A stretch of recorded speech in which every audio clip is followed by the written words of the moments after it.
Hello students, today we are continuing with chapter number 3 of OC for standard 12 student. The name of the chapter is planning. In our earlier session we have studied about the concept of planning. We have studied about the characteristic of planning. We have also studied about the importance of planning, right? Now we are taking up the point of limitations of planning. What are the limitations in planning?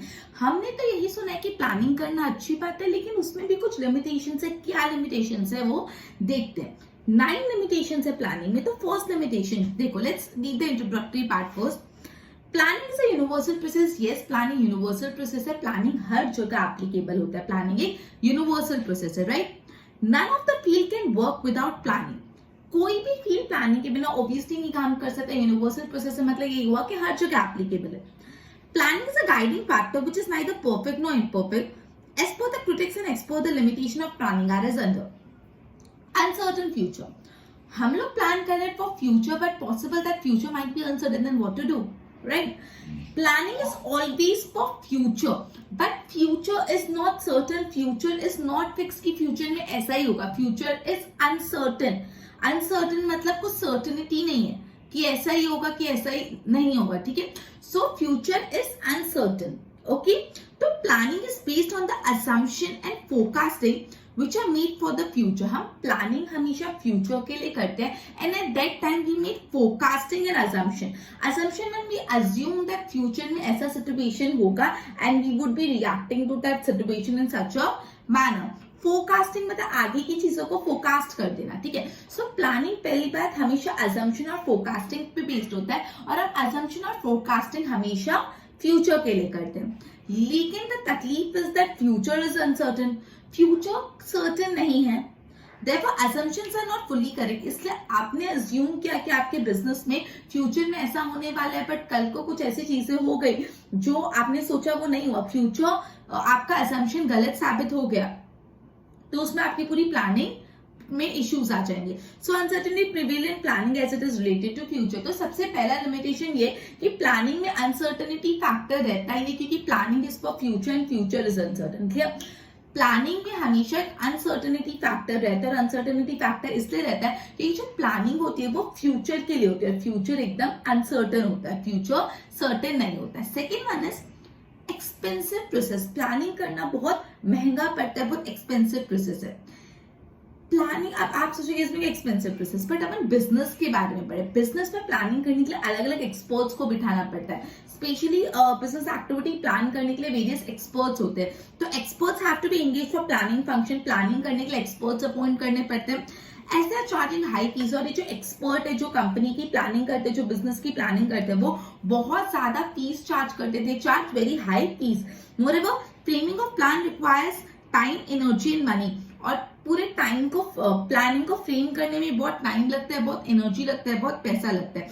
इसलिए हम बोल सकते हैं planning overall बहुत expensive process है. तो second है planning expensive process है. क्यों प्लानिंग एक्सपेंसिव प्रोसेस है? क्योंकि प्लानिंग एक्सपर्ट्स करते हैं, और एक्सपर्ट्स बहुत ज्यादा पैसे चार्ज करते हैं.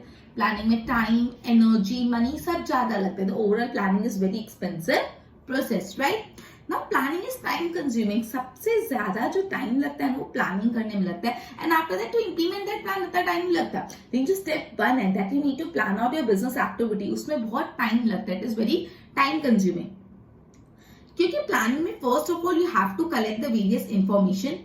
पहले आपको इंफॉर्मेशन कलेक्ट करना पड़ेगा, उस इंफॉर्मेशन को क्लासिफाई करना पड़ेगा, फिर उस इंफॉर्मेशन को एनालिसिस करना पड़ेगा, फिर उस इंफॉर्मेशन को समझना पड़ेगा, दैट इज इंटरप्रेट करना पड़ेगा.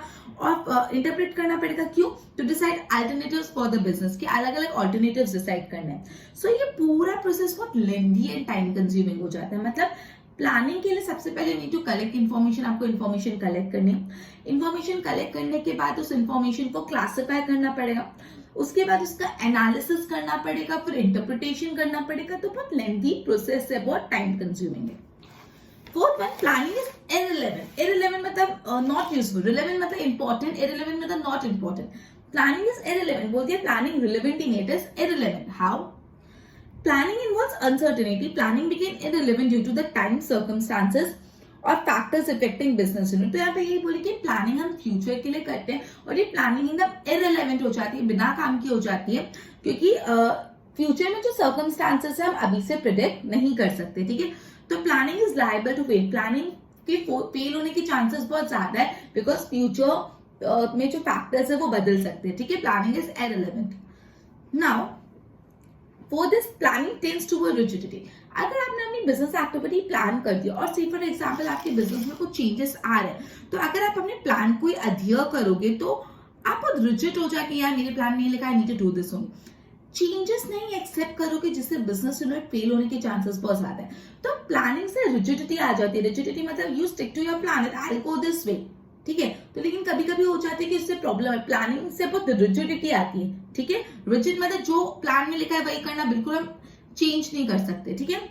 ओके जैसे फॉर एग्जांपल आपने प्लान किया है कि आपको ये साल ये मंथ में 50,000 यूनिट का प्रोडक्शन करना है अपने लोकल क्लाइंट्स के लिए, लेकिन अचानक से कोई इंटरनेशनल ऑर्डर आ गया। अब उस इंटरनेशनल ऑर्डर को फुलफिल करने के लिए आपको आपके लोकल क्लाइंट्स का जो डीलिंग है वो थोड़ी कम करनी पड़ेगी, या तो उसके ऑपरेशन शिफ्ट करने पड़ेंगे या डबल शिफ्ट चलानी पड़ेगी, एक्सवाइजेड कुछ भी करके यू नीड टू मैनेज। लेकिन अगर मैंने प्लान किया कि नहीं हम तो इतने शिफ्ट ही चलाएंगे, इतनी लेबर रखेंगे, इतना ही टाइम काम करेंगे और इतना ही प्रोडक्शन करेंगे, तो अपना इंटरनेशनल ऑर्डर कैंसिल हो जाएगा। क्लियर? सो यही बात है कि प्लानिंग से रिजिडिटी आ जाती है। तो planning is adopted as a programme for the future even adverse situation आकर, यही बात बोली प्लानिंग फ्यूचर का प्रोग्राम है। तो जब कोई एडवर्स सिचुएशन मतलब जब कोई खराब सिचुएशन आ जाती है, तो जो मैनेजर्स होते हैं और जो एम्प्लॉयज होते हैं, they do not take the risk of deviating from plan. मतलब कभी ऐसा हो जाता है कि फ्यूचर में कुछ एडवर्स सिचुएशन आ गई, उस टाइम पे जो एम्प्लॉयज होते हैं, जो मैनेजर होते हैं, वो अपने प्लान से हटना नहीं चाहते, वो जो प्लान पे है वही प्लान पे स्टिक होना चाहते हैं। They stick to the planning during implementation and इससे प्लानिंग में रिजिडिटी होती है। भाई बोला प्लानिंग एक फ्यूचर का प्रोग्राम है, तो कभी कभी ऐसा होता है कि फ्यूचर में सिचुएशन बहुत एडवर्स हो जाती है, तो मैनेजर और एम्प्लॉयज अपना प्लान चेंज करने के लिए तैयार नहीं होते। वो they do not want to deviate to with from their plan, अपने प्लान से हटना नहीं चाहते, they want to stick to their plan. इसलिए प्लानिंग से क्या हो जाती है, रिजिडिटी हो जाती है, ठीक है। ओके तो अब मैंने अभी तक 5 पॉइंट पढ़े, आगे पढ़ते पहले एक बार मैं रिवाइज करा रही हूँ। ओके प्लानिंग की लिमिटेशन अपन पढ़े। सबसे पहले अपन ने प्लानिंग बहुत अनसर्टन है। क्यों अनसर्टन है? प्लानिंग फ्यूचर पे बेस्ड और फ्यूचर अनसर्टन है, तो प्लानिंग अनसर्टन है। फिर प्लानिंग बहुत कॉस्टली प्रोसेस है, एक्सपेंसिव है, एक्सपर्ट्स को बहुत पैसा देना पड़ता है प्लानिंग करने के लिए। फिर प्लानिंग टाइम कंज्यूमिंग है, आपको पहले इन्फॉर्मेशन कलेक्ट करनी पड़ेगी, उसका क्लासिफिकेशन, उसका एनालिसिस, उसका इंटरप्रिटेशन, तो बहुत टाइम कंज्यूमिंग प्रोसेस है प्लानिंग, ठीक है। देन प्लानिंग इररिलेवेंट है बिकॉज प्लानिंग फ्यूचर पे बेस्ड है, फ्यूचर में तो कुछ भी हो सकता है, सो प्लानिंग करना वेस्ट है। Then planning tends towards rigidity, planning से बहुत रिजिडिटी आ जाती है, और अगर फ्यूचर में सपोज कुछ एडवर्स सिचुएशन आ गई तो भी एम्प्लॉयज और मैनेजर्स अपने प्लान से हटते नहीं, वो वही चीज करते रहते हैं। इससे प्लानिंग से बहुत रिजिडिटी आती है, बदलाव नहीं आ पाते। Now success uncertainty of external factor. भाई अब चलो जो फैक्टर्स आपके बिजनेस के हाथ के कंट्रोल में वो आप कंट्रोल कर सकते हो, लेकिन जो फैक्टर्स आपके कंट्रोल में है नहीं, आप उसका क्या करोगे? एक्सटर्नल फैक्टर्स, अभी we all know that we are in a pandemic, right, corona virus, right. So basically ये एक external factor है, business are getting affected और lifestyles are getting affected, there are many changes occurring in the society because of this, so but we can't do anything, right। तो यहाँ पे no one has expected कि ऐसा कुछ आएगा, right। तो किसी ने बिजनेस को प्लान किया कि मैं इस मंथ में ऐसा ऐसा करूंगा, बट लोग एक्सटर्नल फैक्टर से वो चीज नहीं हो पाए। तो वही बोलिए कि uncertainty of external factor, business unit are affected by external factor. Obviously अगर आप बिजनेस कर रहे हो तो ऐसा नहीं आप जो चाहोगे वही होगा, आप काफी एक्सटर्नल फैक्टर है जो आपको असर करेंगे, आपके बिजनेस को असर करेंगे। गवर्नमेंट ने कोई न्यू लॉ ला दिया, या तो कोई ऐसा पेंडेमिक आ गया, या तो कोई नेचुरल कैलामिटीज आ गई, XYZ any reason. External factor मतलब वो फैक्टर जो बिजनेस के कंट्रोल में नहीं, ठीक है, which keep on changing, and इससे प्लानिंग की सक्सेस में रुकावट आती है, hinders the success of planning. Clear? Not incomplete information necessary. अब प्लानिंग जब आप करते हो तो सबसे पहली बात यही है, आपके पास सारी इंफॉर्मेशन होनी चाहिए, राइट। मैं एक छोटा सा एग्जांपल दूं, अगर आप अपनी बोर्ड एग्जाम्स के लिए प्रिपेयर कर रहे हो और आप सबसे पहले क्या देखते हो कि भाई पेपर पैटर्न क्या है या किस तरीके से पूछते हैं। अब से फॉर एग्जाम्पल आप पूरा पढ़ रहे हो, आपको पता चला हमारे में तो 50 पैटर्न चेंज हो गया, 50 मार्क के एमसीक्यू आते हैं, फिर भी लाइक अरे मेरे को तो पता ही नहीं था, तो आपने प्लानिंग पूरी उल्टी फुल्टी करी, आपने तो पूरा सब्जेक्ट पे फोकस किया, एमसीक्यू पे इतना फोकस ही नहीं किया, 10 मार्क के तो आएंगे, छोड़ना देख लेंगे, लेकिन अभी कैच पता चला 50 मार्क के एमसीक्यू, अब क्या करें, पूरा प्लानिंग गड़बड़ होगी क्योंकि आपके पास इन्फॉर्मेशन सही नहीं थी। लेकिन अगर आपको पता होता कि 50 मार्क के एमसीक्यू आएंगे तो यू वुड बी लाइक चलो ये 50 मार्क पे ज्यादा फोकस करो, 50 में से कैसे भी करके 45 40 ला दे तो अपना तो अच्छा हो जाएगा। क्लियर? तो क्योंकि आपके पास इन्फॉर्मेशन नहीं था, आपने उल्टे तरीके से सोचा कि छोड़ना 10 मार्क के एमसीक्यू के लिए कौन मेहनत करे, राइट? क्योंकि आपके पास इन्फॉर्मेशन ढंग से कलेक्ट ही नहीं थी। तो यही होता है प्लानिंग में, अगर आप इन्फॉर्मेशन सही से आपके पास नहीं होता, planning is liable to fail. Okay, necessary information are to be collected for planning process. Formulation and implementation of plan are based on incomplete and unclear information may not give a desired result. ये बोला है कि अगर आप अपने plan को जो formulate कर रहे हो, जो इम्प्लीमेंट कर रहे हो, लेकिन आपने जो प्लानिंग किया वो एकदम इनकम्प्लीट इंफॉर्मेशन के बेसिस पे किया, तो उससे आपको जो रिजल्ट चाहिए, जो एक्सपेक्टेड रिजल्ट चाहिए वो नहीं मिलेगा, obviously, right? Then this restriction of employee creativity. Okay, say for example, business में एक एम्प्लॉय जो बहुत क्रिएटिव है, he needs to do different things, और उसको अलग अलग बिजनेस में इनोवेशंस लाने हैं या उसको अपना यूनिक स्किल यूज करना है। But as we adhere to plan कि नहीं हमको तो ऐसा करना है, हमको कुछ भी नया इनपुट चाहिए नहीं, हम तो ऐसे ही करेंगे। आप कोई बॉस को बोले कि बॉस आप जिस तरीके से कर रहे हो it is good but we can do this way also, इससे अपनी कॉस्ट कटिंग होगी, ये होगा। बट बॉस इज नहीं, हमको तो अपना प्लानिंग अडियर करना है, वी डोंट केयर, जो भी हमको अपना प्लान अडियर करना है। तो इससे एम्प्लॉय की क्रिएटिविटी रुक जाती है, बिकॉज वो ब्लाइंडली प्लान को फॉलो करते हैं और खुद का दिमाग, खुद की क्रिएटिविटी यूज नहीं कर पाते, right? So implementation of planning is done by employees of business. Obviously plan को इम्प्लीमेंट कौन करता है? एम्प्लॉयज। जो टॉप मैनेजर्स होते हैं प्लान बना देते हैं, लेकिन वो प्लान को इम्प्लीमेंट करने का काम होता है एम्प्लॉयज का। मैनेजर्स टारगेट दे देंगे कि इसमें इस टाइम पे इतना काम हो जाना चाहिए, या ये रिपोर्ट्स बन जानी चाहिए, या ऐसे हो जाना चाहिए। But at that time possible कि एम्प्लॉय को उससे ज्यादा बेटर आइडिया आए, but as we have to stick to planning तो वो चीज पॉसिबल नहीं हो पाती। Though employees have creativity can not make any changes in planning during implementation. वही बात है कि एम्प्लॉयज में क्रिएटिविटी होती है, लेकिन वो प्लानिंग का जब इम्प्लीमेंटेशन करते तो उसमें कोई भी चेंजेस नहीं कर पाते, ठीक है? हाँ, दस प्लानिंग रिस्ट्रिक्ट एम्प्लॉय क्रिएटिविटी। इससे प्लानिंग के कारण एम्प्लॉयज की जो क्रिएटिविटी होती है वो रिस्ट्रिक्ट हो जाती है। Clear? Then use of faulty method. While deciding assumption and estimate, different mathematical and statistical methods are used. जब हम फ्यूचर के बारे में assumption करते हैं, फ्यूचर के बारे में estimate करते हैं, तो उस टाइम पे हम बहुत ज्यादा कुछ मैथमेटिकल और स्टैटिस्टिकल मेथड यूज करते हैं, राइट? बोला जब आप फ्यूचर के बारे में कुछ assumption कर रहे हो या फ्यूचर के बारे में कुछ एस्टिमेट्स लगा रहे हो, तो मैथमेटिकल और स्टैटिस्टिकल कैलकुलेशन आप करते हो। ये जो मैथमेटिकल और स्टैटिस्टिकल मेथड आप यूज कर रहे हो, अगर सपोज ये मेथड सही नहीं है तो जो आपका डिसीजन आएगा वो भी गलत होगा और उससे प्लानिंग फेल हो जाएगी। यूज ऑफ फॉल्टी मेथड में बोला है कि जब असम्पशंस बनाते हो, जब एस्टिमेट्स बनाते हो, उस टाइम पे कुछ मैथमेटिकल और स्टैटिस्टिकल मेथड यूज करनी पड़ती है, और वो मैथमेटिकल और स्टैटिस्टिकल मेथड अगर सही नहीं हुई तो आपका जो रिजल्ट है वो अच्छा नहीं आएगा, planning is liable to fail, right? So ये थे limitations of planning, 9 limitation of planning. First, it is an uncertain, planning is uncertain because future is uncertain, uncertain future. Second वो क्या एक्सपेंसिव है, थर्ड वो कॉस्टली है, right? Time consuming है। Sorry, first uncertain future, second it is an expensive process, third it is time consuming, fourth it is irrelevant, then it tends towards rigidity. Planning से क्या आ जाती है? Rigidity आ जाता है। Then uncertainty of external factor की uncertainty से प्लानिंग इफेक्ट होती है। इंफॉर्मेशन इनकम्प्लीट हो तो भी प्लानिंग गलत रिजल्ट देगी, incomplete information.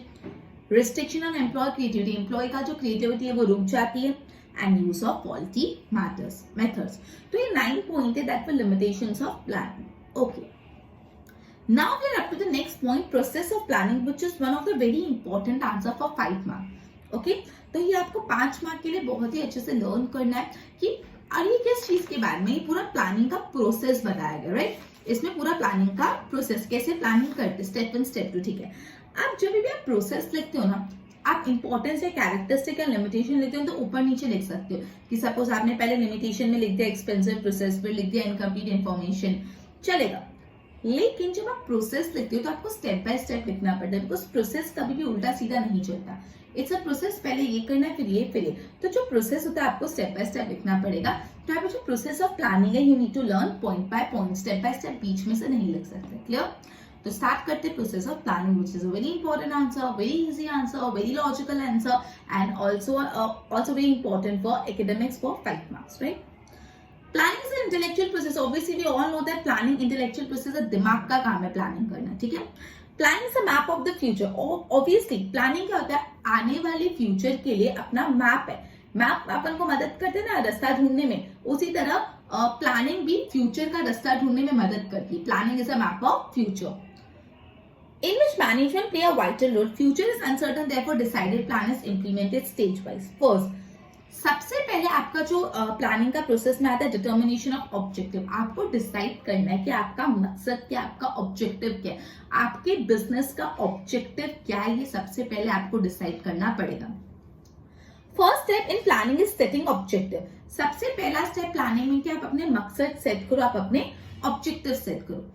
It is said that objectives are determined in proper manner. ऐसा बोला जाता है अगर आपने ऑब्जेक्टिव्स अच्छे से डिसाइड कर लिए, planning became useful to the management. मतलब बोला अगर आपने ऑब्जेक्टिव आपका ढंग से डिसाइड कर लिया तो प्लानिंग बहुत काम की चीज है।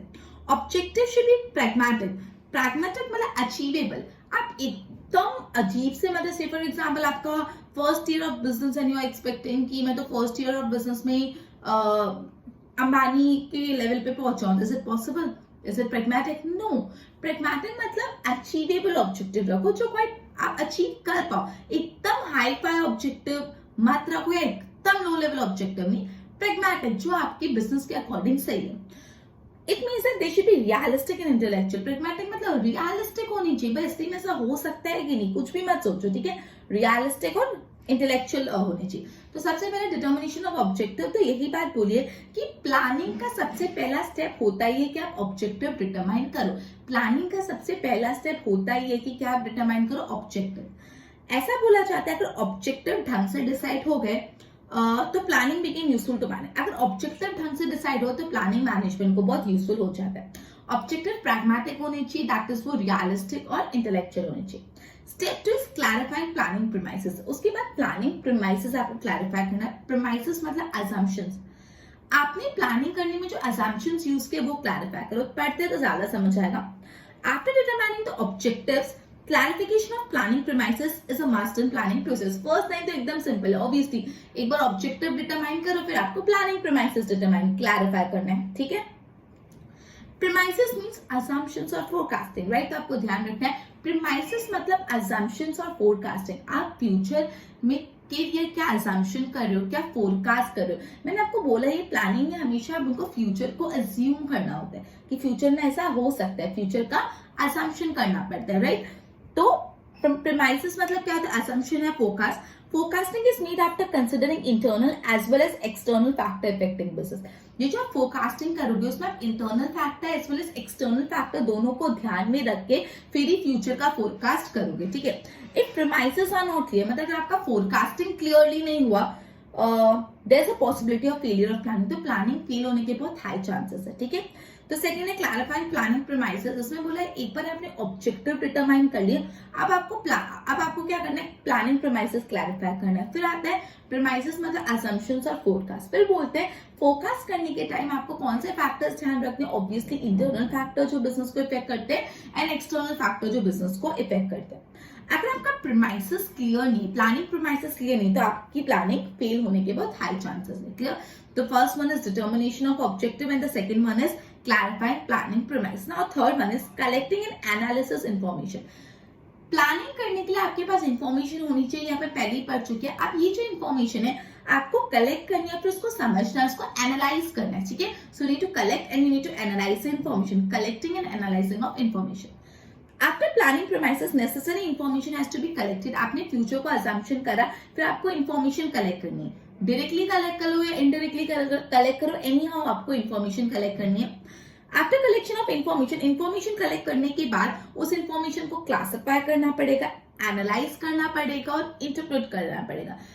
मतलब बोला है पहले प्लानिंग प्रीमाइसेस क्लैरिफाई कर लो, फिर इंफॉर्मेशन को कलेक्ट करो, डायरेक्टली करो कि इनडायरेक्टली, फिर उसको क्लासिफिकेशन करो, फिर एनालिसिस करो, फिर उसको इंटरप्रिटेशन समझो, ठीक है। It helps in making assumption to get a expected result in future. Okay, so collecting and analysis information में यही बोला, एक बार आपने प्लानिंग प्रीमाइसेस क्लैरिफाई कर लिए, उसके बाद आपको इंफॉर्मेशन कलेक्ट करनी होती है। वो इंफॉर्मेशन आप डायरेक्टली कलेक्ट करो या तो इनडायरेक्टली। ये इंफॉर्मेशन कलेक्ट करने के बाद आपको इस इंफॉर्मेशन का क्लासिफिकेशन करना है, एनालिसिस करना है, इंटरप्रिटेशन करना है, ठीक है। ओके, ना प्रिपरेशन ऑफ ऑल्टरनेटिव प्लान। अब प्लान ए के साथ प्लान बी हमेशा होना चाहिए, ऑल्टरनेटिव प्लान, ठीक है। आफ्टर कलेक्टिंग एनालिसिस, मतलब आपको एक प्लान बनाया वो फाइनल कर दो, नहीं, 5-6 प्लान लोग and choose the best among them. एक प्लान बना के फाइनल करना is not a deal, you need to make many plans, alternative plan and among them which is the best you need to select, right. So after collecting analysis and interpreting information, आपने इन्फॉर्मेशन collect किया, उसको analyse किया, उसको interpret किया, alternative plan is to be made, A list of alternative is to be prepared। बहुत सारे alternatives की आपको लिस्ट बनाने की, ये भी कर सकते हैं, ये भी कर सकते हैं, ये भी कर सकते हैं। You need to prepare a list of alternatives।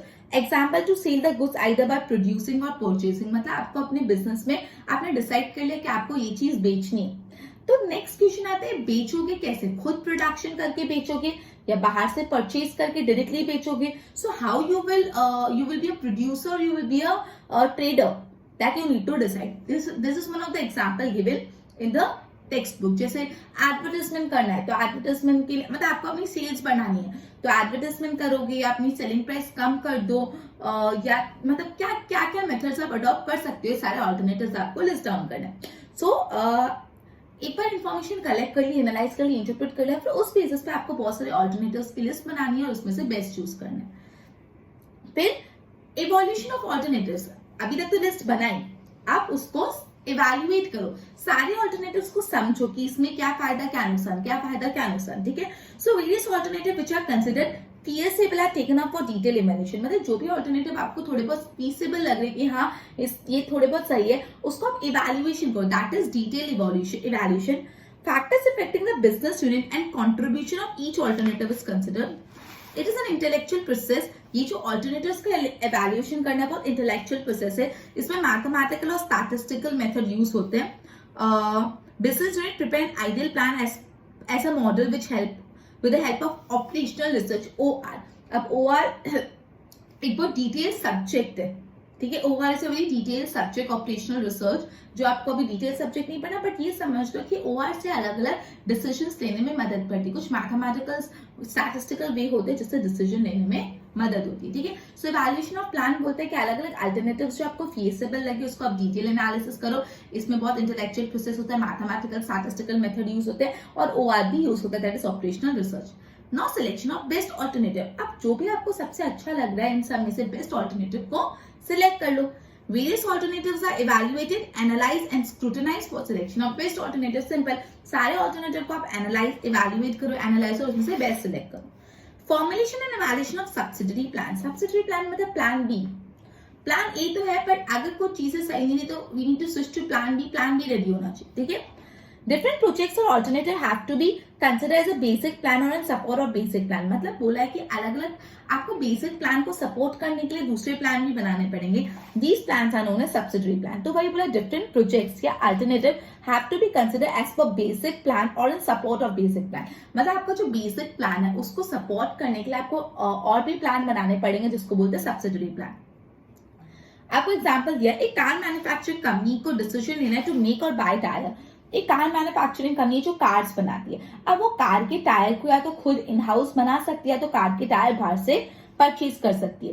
Then it is a subsidiary plan. As the subsidiary plan is prepared it is necessary to, अब ये सब्सिडियरी प्लान है कि भाई कार इन, बिकॉज कार पर अगर ये डिसाइड करना है कि कार का डीलिंग कैसा करना है, कार मैन्युफैक्चर कर, कार के टायर्स का क्या करना है वो कैसा है, सब्सिडियरी प्लान, ठीक है।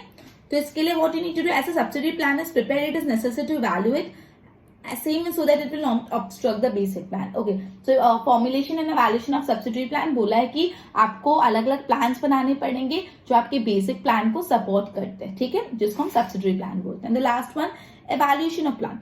After formulation and evaluation of subsidiary plan, एक बार आपका सब्सिडियरी प्लान भी फॉर्मुलेट हो गया, वो भी इवैल्यूएट हो गया, एंटायर प्लान इज इवैल्यूएट। अब पूरे प्लान को इवैल्यूएट करो, मतलब basic plan plus subsidiary plan को एज अ होल इवैल्यूएट करो। Whenever is necessary, a business unit take help of expert and a consultant to evaluate the plan। और अगर business unit को लग रहा है ये चीज को करने के लिए, पूरे ओवरऑल प्लान को इवैल्यूएट करने के लिए मुझे कोई कंसल्टेंट की जरूरत है या कोई एक्सपर्ट की जरूरत है, तो ये बिजनेस यूनिट कोई कंसल्टेंट और एक्सपर्ट की मदद भी लेते हैं।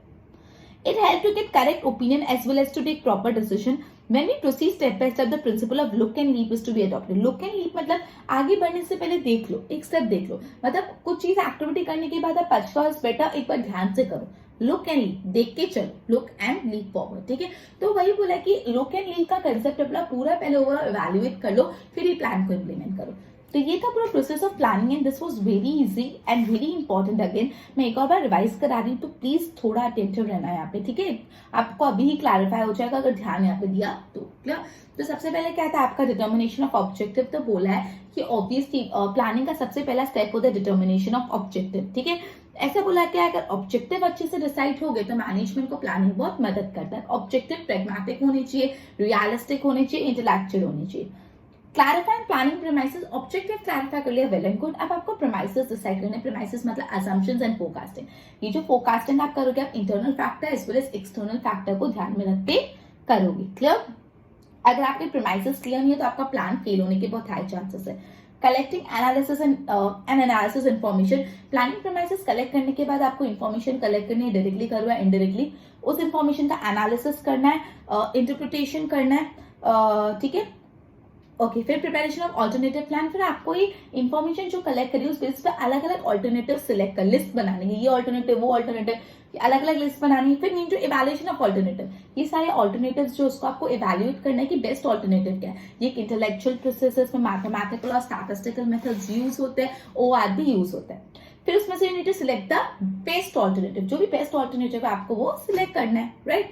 Then formulation and evaluation of subsidiary plan, obviously basic plan को सपोर्ट करने के लिए और प्लान्स बनाने पड़ते हैं जिसको हम सब्सिडरी प्लान बोलते हैं। फिर इवैल्यूएशन ऑफ प्लान, एक बार आपने सब्सिडरी प्लान भी इवैल्यूएट और फॉर्मुलेट कर लिया, उसके बाद इंटायर प्लान को एक बार इवैल्यूएट करो, मतलब basic plan plus subsidiary plan. आप चाहो तो एक्सपर्ट्स और कंसल्टेंट की मदद ले लो, बिकॉज एक बार पूरे प्लान को इवैल्यूएट करके ही आप आगे उसको इंप्लीमेंट करो, because you need to always adopt a principle of look and lead, right? So this was the process of planning, determination of objective, clarifying planning premises, collecting analysis information, prepare alternative plan, evaluation of alternative plans, evaluation of alternative plans, selection of the best alternative, evaluation, formation, evaluation of subsidiary plan and last में evaluation of plan, right? तो basically अपन ने आज पूरी limitations of planning देखी, साथ ही साथ अपन ने पूरा प्रोसेस ऑफ प्लानिंग देखा, राइट। अब टाइप्स ऑफ प्लानिंग है, standing plan, okay, then elements of planning and with this दो टॉपिक बाकी, types of plan and element of plan, ये अपन नेक्स्ट लेक्चर में कंप्लीट कर देंगे, ठीक है।